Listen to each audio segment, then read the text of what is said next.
I think that we'll start. And I would like to say good morning, good afternoon, good evening to everyone. My name is Lucie, and I'm the Chief of Office of the United Nations Office of Partnerships. And it is my pleasure to be joining you today for the conversation hosted by Sustainable Angle. I'm honored to welcome our three distinguished speakers. We have with us today Amanda, Elisabetta, and Nishan. And today we are celebrating the Earth Day, and to highlight this important day, we will discuss how the fashion industry and its supply chain can drive positive action by aligning with the Sustainable Development Goals. And before I introduce our speakers, I would like to share briefly about what our office, what the UN Office of Partnerships is doing, and why this conversation is particularly important to us. So as you might know, this year marks the second year of the Decade of Action to deliver the Sustainable Development Goals by 2030. We call them the SDGs. These 17 urgent calls to action, they serve as a roadmap for creating more sustainable, just future for both the people and the planet. And I have to give kudos to Elisabetta because she has got a lovely background, and there is the number 2030. That's the year when we have committed, we as the international community, we have committed to deliver on the goals.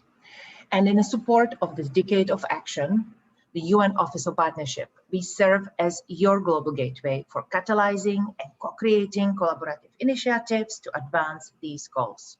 We have to realize that we have to do it together. It's not just the commitment by the member states of the UN, it's a commitment and engagement of the whole community, the private sector, non-profit foundations, individuals, influencers, anyone who is ready, willing, and able to contribute and understands the urgency and importance of these goals. So what we do, we connect you with relevant partners within the UN system, and we help you to set up these collaborative initiatives. And what I would like you to, know that we recognize and thank Sustainable Angle for bringing actors within the fashion industry together to showcase innovations and new practices that are transforming the industry. And I would like to also thank our colleagues at the Conscious Fashion Campaign and its founder, Carrie Berrigan. She's one of our closest collaborators, and I am grateful for introducing us to this group and for working with us on engaging the industry. So as you might know, the key priorities for the United Nations this year is the number of them, but they include two issues that are important for the conversation today. One is accelerated climate action, and the second is the sustainable recovery from the pandemic. And as a contributor to over 10% of the world's greenhouse gas emissions and severely disrupted by COVID-19, the fashion industry is very closely connected to the achievement of these priorities. We want to work with you, and we are looking for the ways and most efficient new paths for engagement. And there are already many great sustainable solutions that have been pioneered by the industry, companies, networks, organizations that are supporting the advancement of these goals. And what we need to find a way how to enable us to continue moving forward, how to move away from outdated production distribution methods that contribute to social inequality, to carbon pollution, that cause climate change. And that's what we will center our conversation on today. So with that, let me introduce our speakers. We have with us Amanda Johnston. Amanda is a curator and educational consultant at the Sustainable Angle, at our host. Elisabetta Baronio is our second speaker. Elisabetta is Sustainability and CSR Manager at Timberland. And we have with us Nishanth Chopra, the founder of Ōshadi. So welcome to our conversations, everyone. And as you know, today, we mark the Earth Day, important day on the calendar. And there are activations and events happening all around the world in recognition of the fact that ecosystems support all life on Earth. The healthier our ecosystems are, the healthier the planet and its people. And by restoring the damaged ecosystems, we'll help to end poverty, combat climate change, and also prevent mass extinction. And we need to shift to a more sustainable economy that works for both people and the planet. And we will discuss quite in detail some of the initiatives that all of you have been driving to really contribute and drive that. So with that, I'll start with Nishan. Nishan, you have built a regenerative farming system and a local value chain in rural India from scratch. Can you tell us the journey? Can you walk us through the journey? What inspired you and what get you there? Why did you decide to do that? Thanks for the intro, Lucie. My name is Nishanth Chopra, and I'm the founder of Ōshadi, which is a contemporary women's wear brand and also a regenerative seed-to-soul supply chain. We started back in 2016, not to create a regenerative supply chain, but to start somewhere and create kind of solution, because I come from a textile hub, one of the biggest textile hubs in India. So I had first-hand experience of witnessing the damages done by the textile industry, and my family also in textiles, kind of pushed me to realize what are the solutions. And, because I always witnessed the problem. So finding a solution was not too complicated, but just to get down and getting it done and start somewhere. So we started working with the materials, the compositions, the dyes, and we figured out what are the best possible solutions. And from that, of course, the first thing is, everything starts with the soil, and that's where we grow our cotton. And we had a very strong focus on natural fibers and natural systems, and then we realized we've completely disrupted or disturbed the system below the land, like in the soil and above the land, and every single aspect of our relationships and interactions. And through this work, we kind of evolved from like changing the materials and the dyes and the composition, and eventually like going back to the ancient way of farming, which was so in harmony with nature. And that's why like we started doing this regenerative thing, and we realized it was called regenerative just about a few years ago when it started blowing up in press and all that stuff. But we eventually like wanted to mimic the nature, mimic the ancient systems, sustainable systems, and sustainable village economy. And this is what led us to come where we are. So how did your family react to this? How did your family and peers react to your shift to the very original, to the roots, back to the traditions, and really do something different?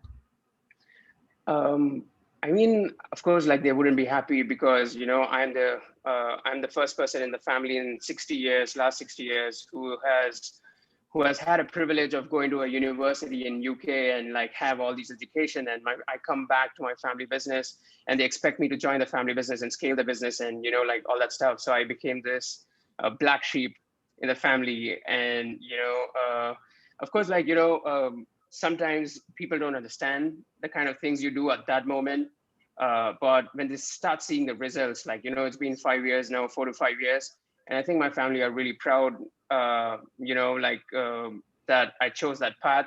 And I think they have kind of intentions to take that path as well, and which is driving them towards that discourse. And I'm so happy that that's happening. But sometimes, like, when you try to go into a conventional system and try to like, have a new idea, it's the same thing with like Galileo ages, like, he said like the world is not flat, but it's more round. And like everyone, like, they killed him and they massacred him. And like here, hundreds of years down the line, like they kind of figure out that, it's not the right system, and, it's actually round. But it's the same thing, like, when you have a system and you go against the grain, it has a lot of pushback. But if you're right, it kind of aligns with you during the course of your journey. Yeah, you know what? We have these sustainable development goals that we are centering our conversation on today. And what they are basically they symbolize all these 17 most pressing challenges that the human race is facing today on the planet. And some of these issues, like poverty, inequality, hunger, inequalities, education, they have been with us for very, very long time. These are not the new issues. Some of them are more recent, like responsible consumption production patterns, but some of these are very ingrained and rooted throughout the human history. And, you know, like what I would like to, when I hear you, I see the demonstration that we cannot expect to resolve these very traditional problems, these big issues we are facing, by doing things the same way. We have to think out of the box, sometimes perhaps a little bit, you know, shake up our family values and, you know, the ways that we are expected to do things, but by thinking really, by believing, by trusting our guts and having this vision to really do things differently, we can achieve this transformative change that is needed to really help us get where we need to ensure that the planet is place worth living on in the next decade. All right, let me go to Elisabetta. Elisabetta, Timberland has been leading by example. You know, you have so many tremendous initiatives that are spearheading innovations inspired by nature, you know, but embracing both the ethics and sustainable practices. Can you let us know what is the role in the company and why do you think Timberland understands the power of sustainability? Okay, so I'm the sustainability manager for Timberland in Europe, Middle East and Africa. So I'm kind of privileged, honestly. I'm in a position of implementing, I think, one of the most powerful strategies when it comes to sustainability in the textile industry. So I've been working and together, of course, with my global team and a variety of team within Timberland and VF that are working towards making the things better. So when it comes to sustainability, you know, like we have a long history on our sustainability. So more than 3 decades work.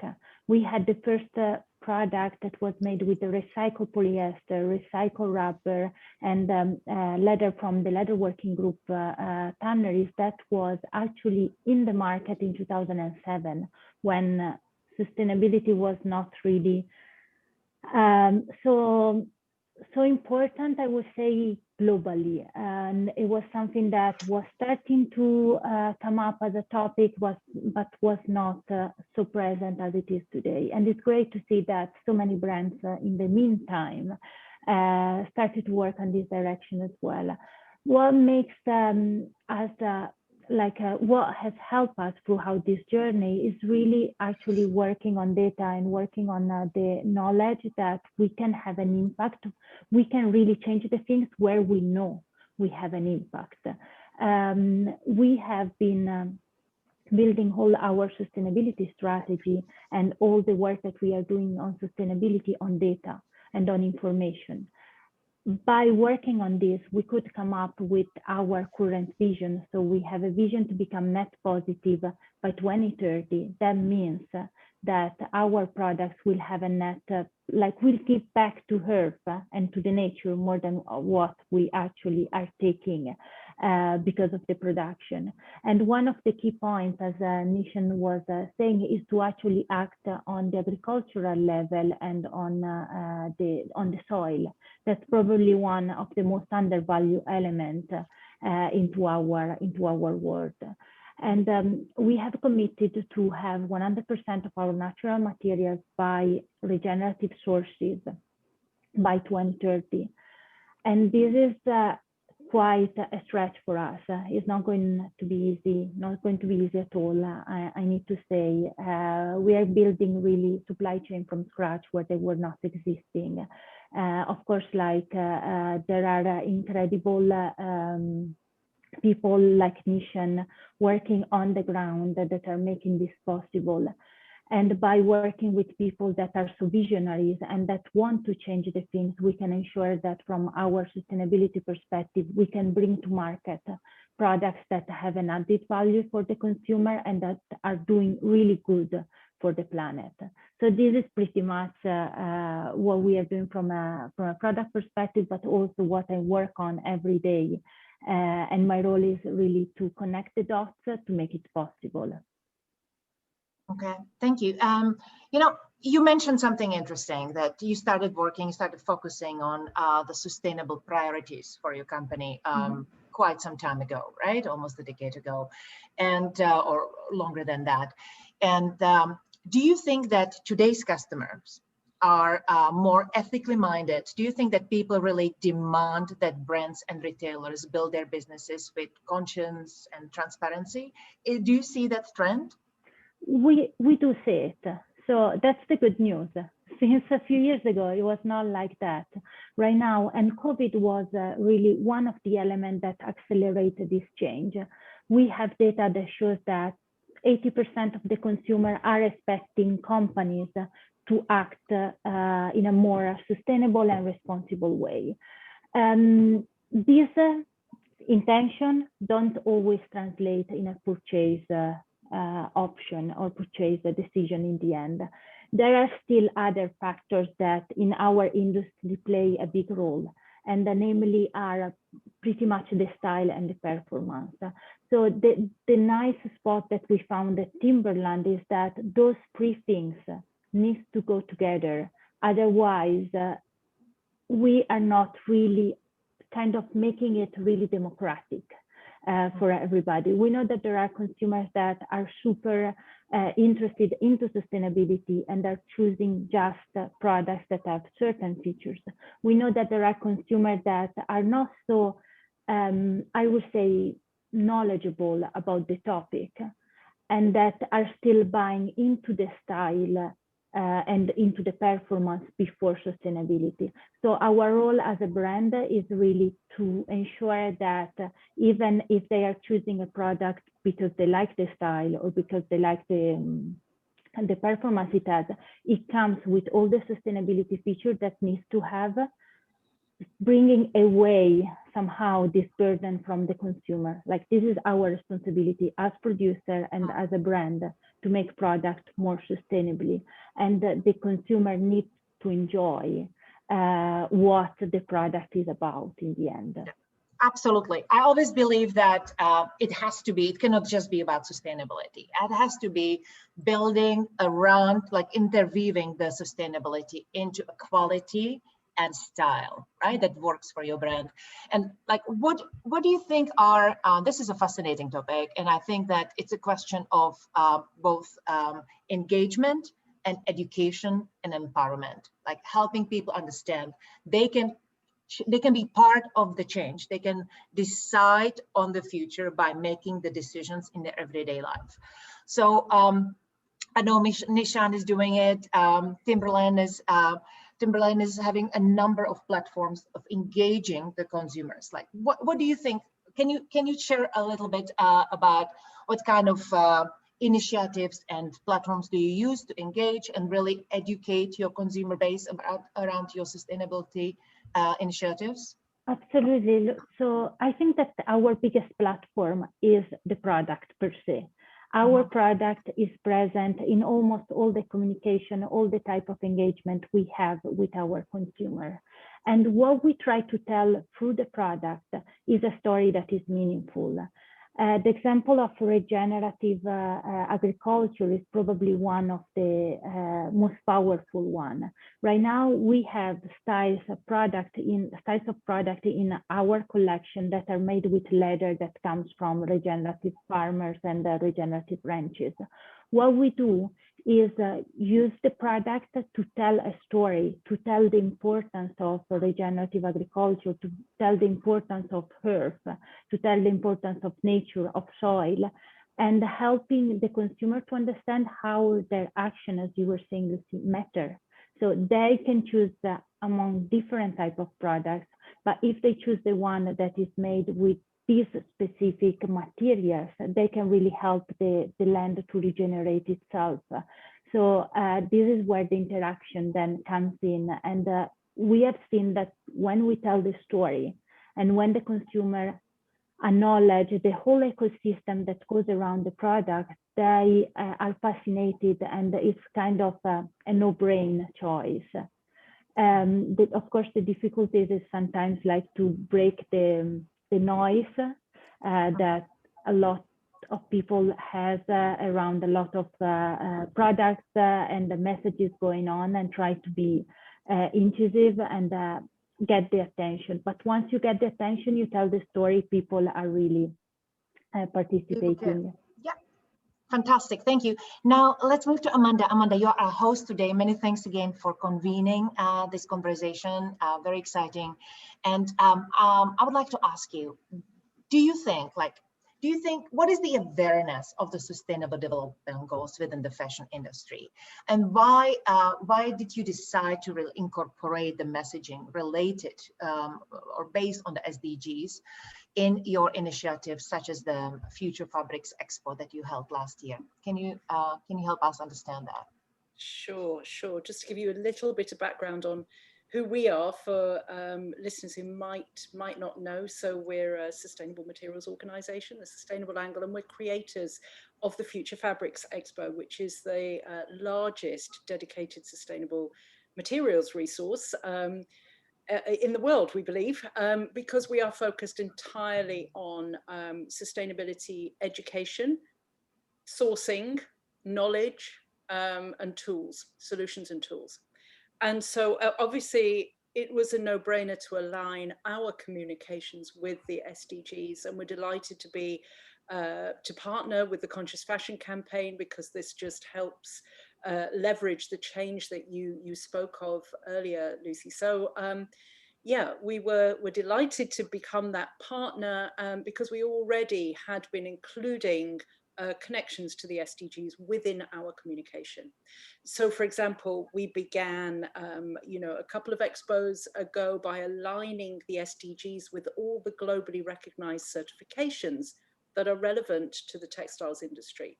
And so this was a key way of communicating to people who are sourcing sustainable materials, how they would go about that, and what these certifications actually mean in relation to the goals and the targets. So that was one thing.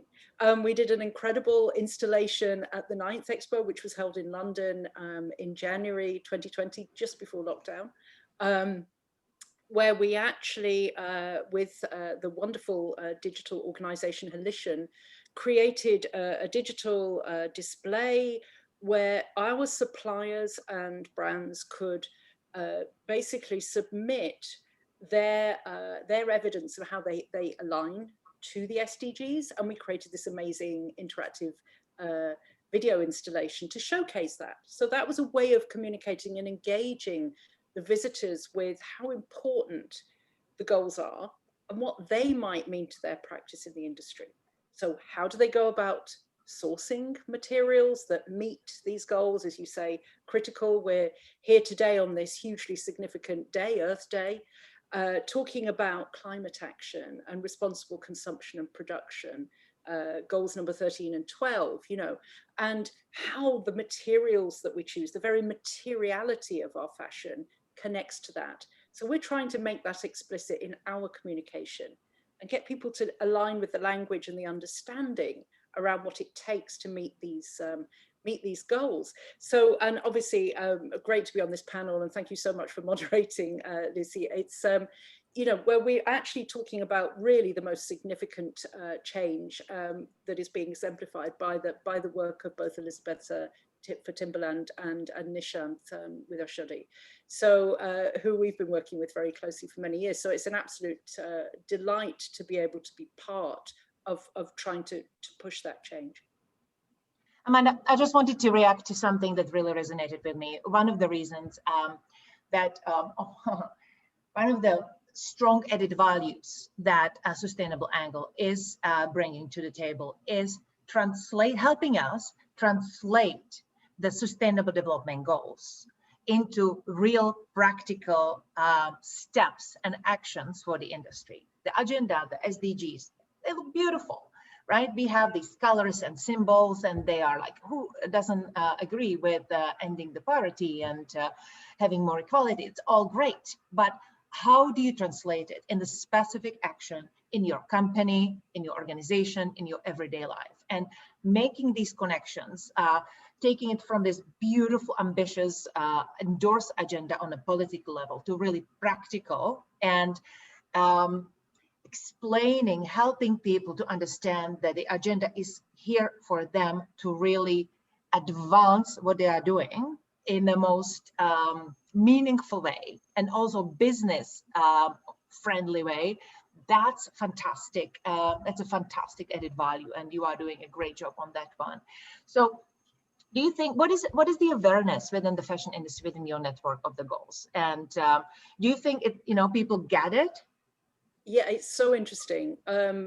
It obviously it varies massively, depending on whereabouts in the market and what the ethics and ethos of a particular brand are, for example. But I do think what was interesting, one thing that we did do in the expo is we actually we were speaking also for the first time to consumers as well.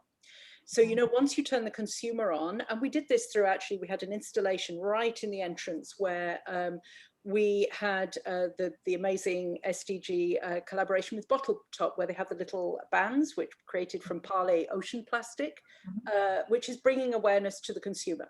So you're making this connection. Oh, you can collect these bands and you can show, what you align, well, where do your values lie as a consumer? And how you're adopting those. And then, of course, you come into the expo where we're speaking much more to industry brands, practitioners, designers, etc. And what we're doing is trying to use all the different tools, speak to the consumer and the brands about, well, what do these SDGs mean? How am I supposed to use them? And we'll use examples, like there's really fantastic examples of good practice. For example, the Danish brand Ganni, they just released their 2020 report. And historically, we've been tracking how they've been speaking about sustainability, both, from a sort of industry perspective and to the consumers. And very early on, they aligned their pledges to specific SDGs.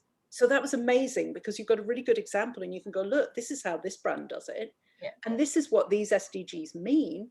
Now, how do you go out, and if you want to think about the place of materials in that, how do you now go about incorporating that? You can look at the language, but by aligning very specifically some of the goals to textile certifications, that got people joining the dots up. So it's like, oh, so that certification is connected to this UN SDG. So now I can go and speak to my suppliers. Okay, so how are you meeting?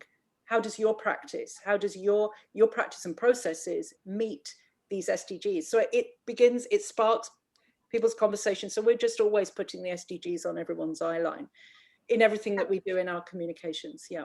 It's frequently about connecting the dots, right? And making people understand, like bringing the great, giving the credit and highlighting those that are already driving action and innovation. And there are plenty fantastic examples, but it's not necessarily understood, or they're scattered, and just creating the community of practice that is connected and that is understood by a given platform by both the suppliers and consumers and brands and media. Then we have really chance for transformation and the chance for success on the goals. Anyway, thank you. Let's go back to Nishan, if I may. Nishan, you have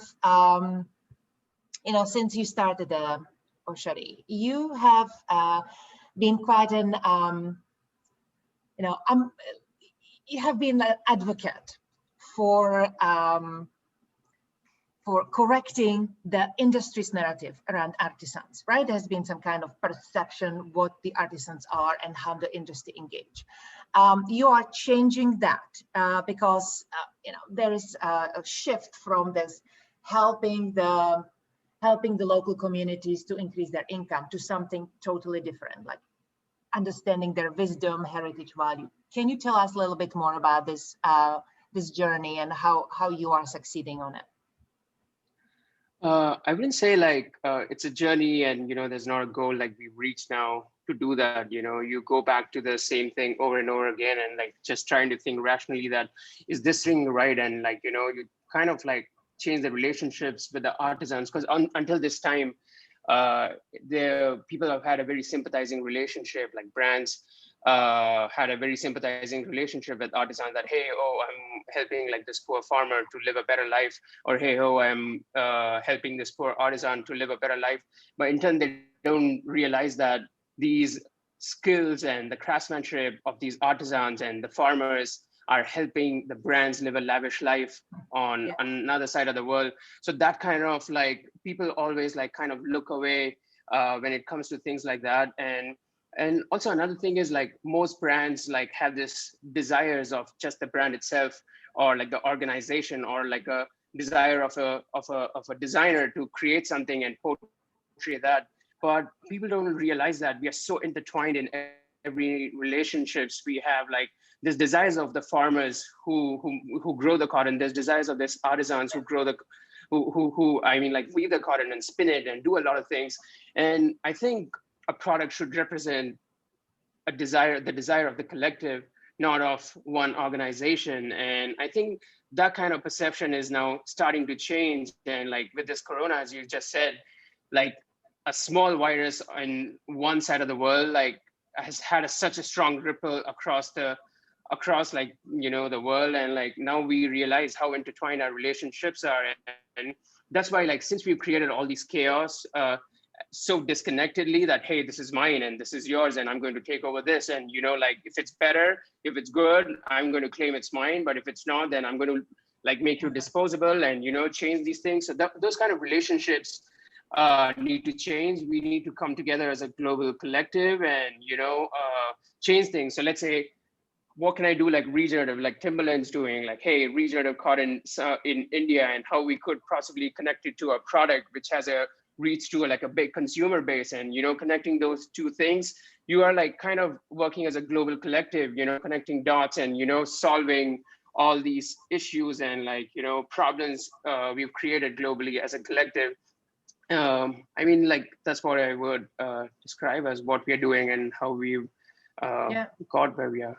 You know, one of the things that the pandemic actually has achieved is that it amplified the public awareness of social injustice in the supply chain, right? That there has been, I don't think there has been such an understanding before. And also it really brought the focus on communities. People, just for the sake of survivor, had to focus on their local communities. And you know, people stopped traveling and they focused on what's going on around them. Just how do you fit within your environment? And I 100% agree that we are going back to, we instead of changing the understanding and narrative of how do we perceive these traditional techniques and skills that are tremendously valuable and inspirational, and what you do is fantastic. So do you think that like, what do you think what is going on in your community, in the community you work in? What is the situation like now?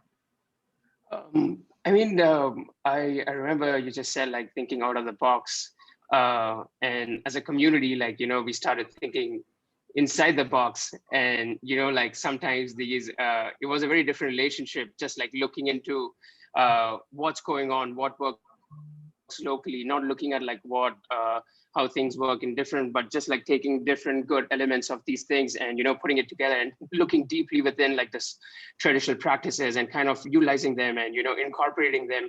And it's such a never-ending journey of incorporating these things, because, you know, we've lost so much information running away, like, you know, like thinking outside the box, like how do we create something, you know, which is, you know, disruptive. And sometimes it's good to like think inside, like, hey, what is this soil doing where we are? Like, why is this tree growing here? And like, how can this heal? And how can this heal what's beneath the soil? And how can it heal things that are above the land? And you know, these kind of interaction. And that's what we focus as a community, like, you know, defining these things and, you know, working with brands, not just like keeping it to our own brand, but we just realized, like, you know, it would have such a low impact if we just had it like limited to our brand. And we started opening the supply chain to a lot of like-minded brands, including there's a brand Christidon, like, you know, who got on this journey with us. You know, one of the first brands to get on the journey and, you know, help us change things regionally. And that's what like connecting the dots is, like, you know, sometimes you can't do things by yourself.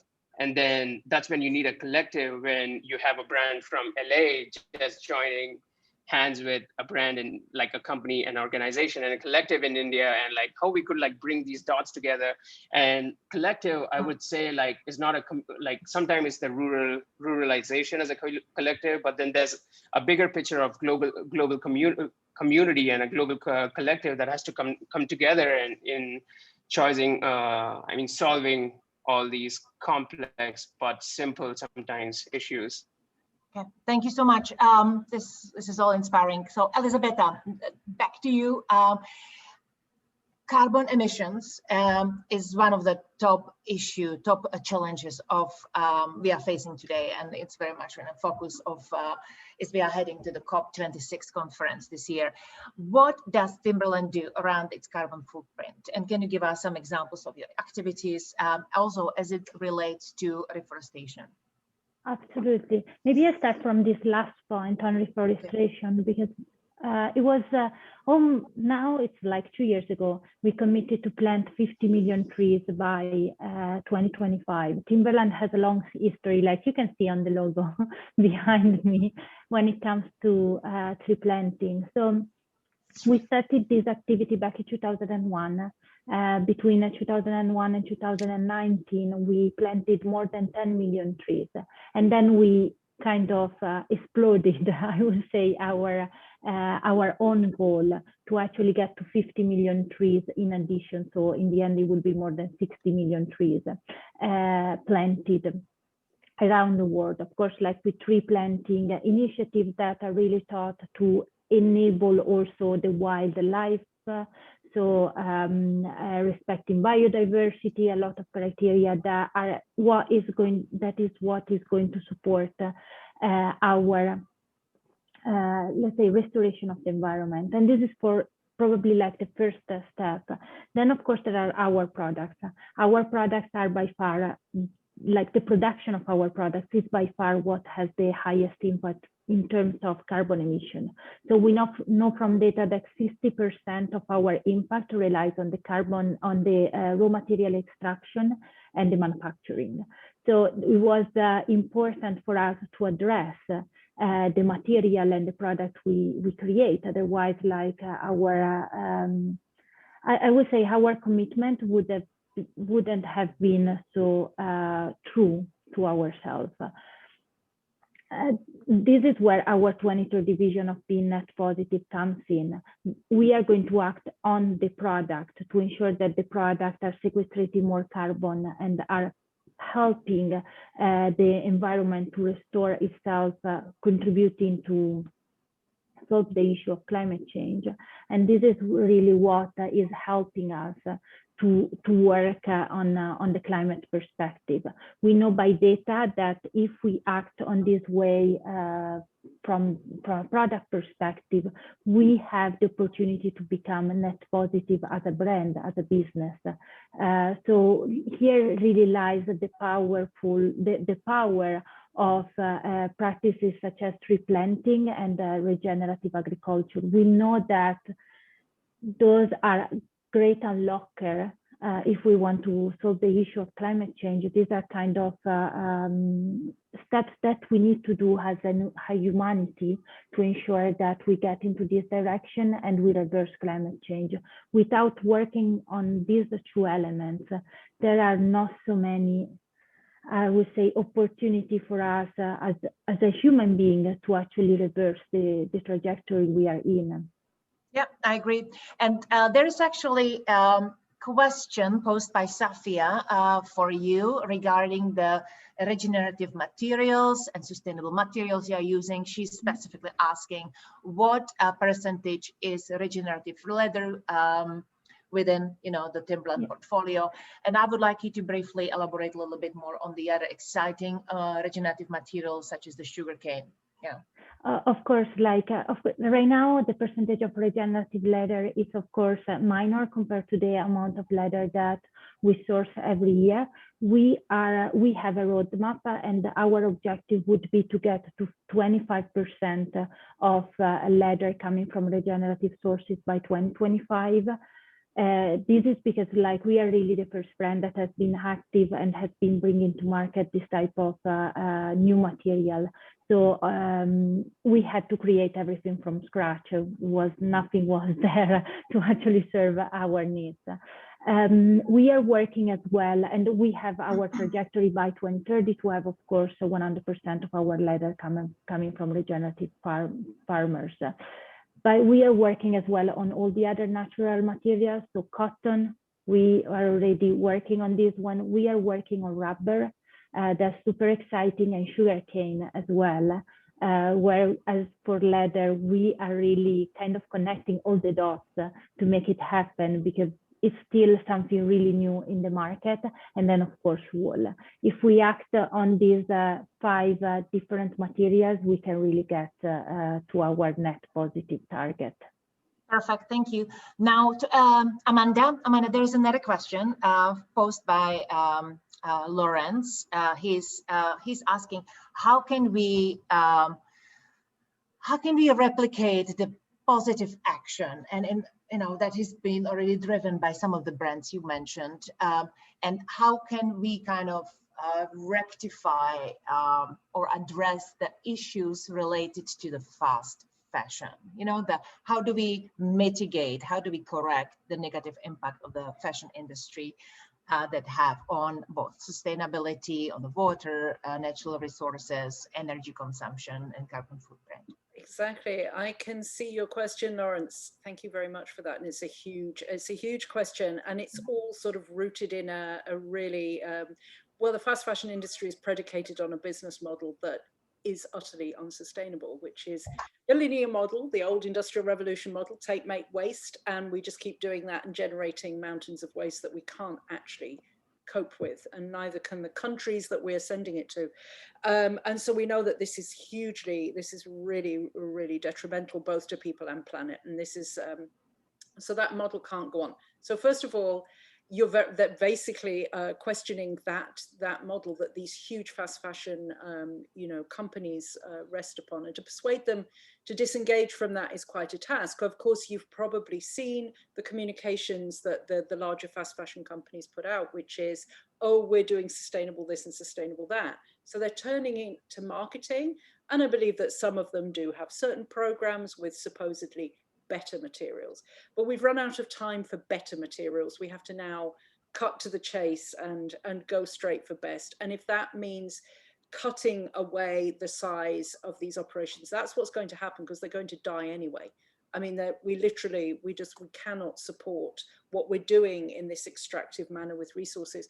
So how would I convince them? I think it would be a really, really tough call. But the thing that we could do as an organization is we could say, you make pledges that are really, really time sensitive to switch over to materials that can actually repair and restore, such as regenerative systems that we've been talking about on this panel today, to manage their massive waste streams and really think about the business model that underpins that, and how they manage stock and how they're projecting volumes, etc. So that would be something we would try and persuade, a brand such as Primark. But they'll come back and they'll go, oh, but we did this and we did this and we did this. And I think really it's not enough, and it's a bit too late. So really it's the whole system that underpins, that it's sitting on, that is a problem within itself. But you can only I wouldn't chase them out the door. I would embrace them, and I would say, please come and try and do better than better, so yeah, it's not maybe the best answer, but I think we just have to work with the brands that come to us in the best way we possibly can. No, it's a very complex issue, and it cannot be solved by one conversation and one entity or one country alone, right? That's why we are connecting across the continents and sectors. We understand that this is something that that it will take time, and it will take engagement both on the consumer side.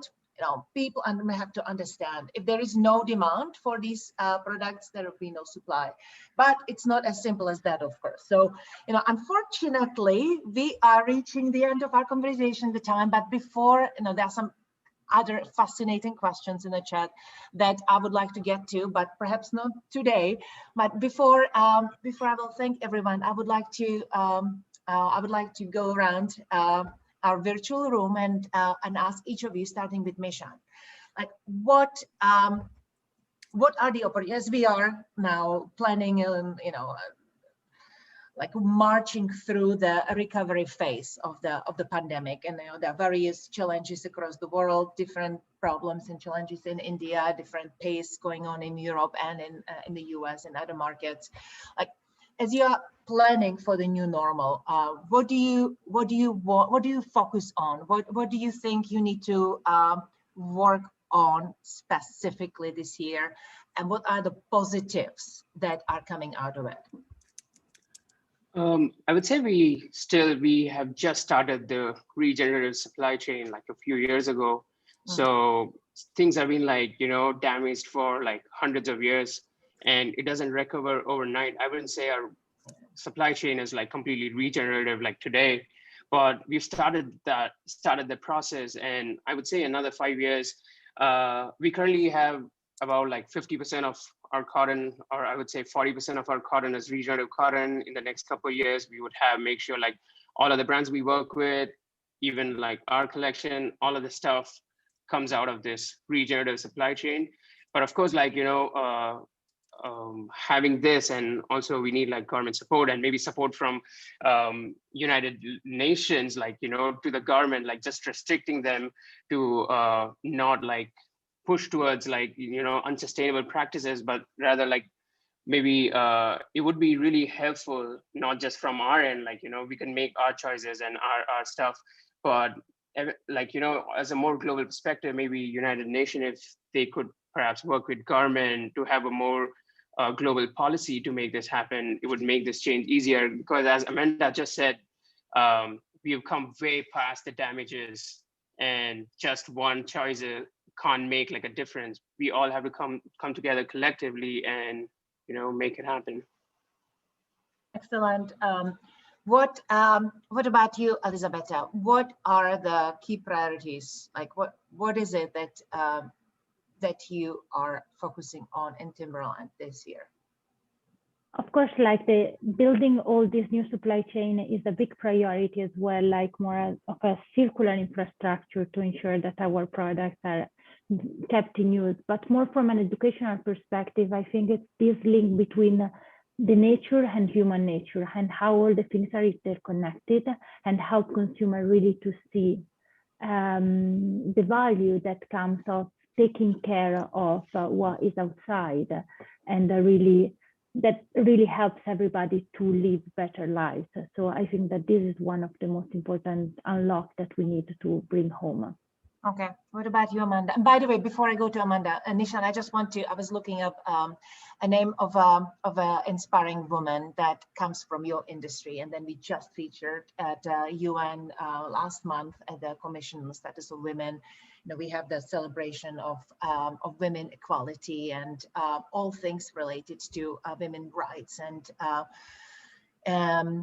at the UN in March. And we have had Rubana Haq, who is the first female president of the Bangladesh Garment Manufacturers and Exporters Association. And she was invited to speak at our event on the importance of leadership, women leadership, specifically within her field, and how did the pandemic impact the garment workers in Bangladesh, right? And what needs to be done. So yes, we are definitely looking for building these links within the garment, fashion, textile industry and the policymakers. With that, I will move to Amanda. Amanda, what are your concluding words? What do you want to accomplish this year? Oh wow, yes, so much. We've really been running ever since the last expo, where we really felt the tipping point. Actually, that felt like the industry had finally woken up, and we were ready to engage now and really push the action that we really need in this critical decade of action. We've only got 10 years left. So I think our messaging is very much, I agree with Elisabetta, our messaging will be very much about really making those brands and anybody who engages with us as an organization understand the interrelationships and connections between everything that we're reliant upon, everything that we create pretty much from in the fashion industry is fashioned from nature.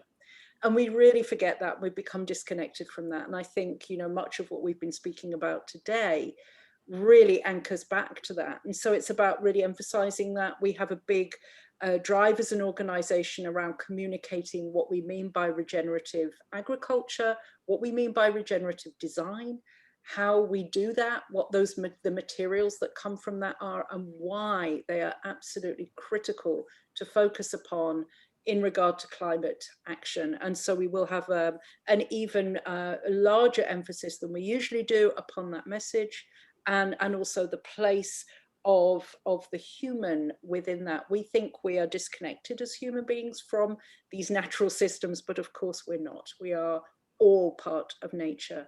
And so I think we'll be trying to emphasize that really much more than usual. And we're looking forward with hope, actually, to this careful emergence from the COVID crisis, and how we as an organization can, you know, can just really ramp up our work and what we do. We've certainly been busier than ever, even through lockdown. So that gives us great hope that change is coming. So thank you so much for all being on this panel, and to Lucie for doing such a brilliant job of moderating. It's amazing to be able to speak with you all.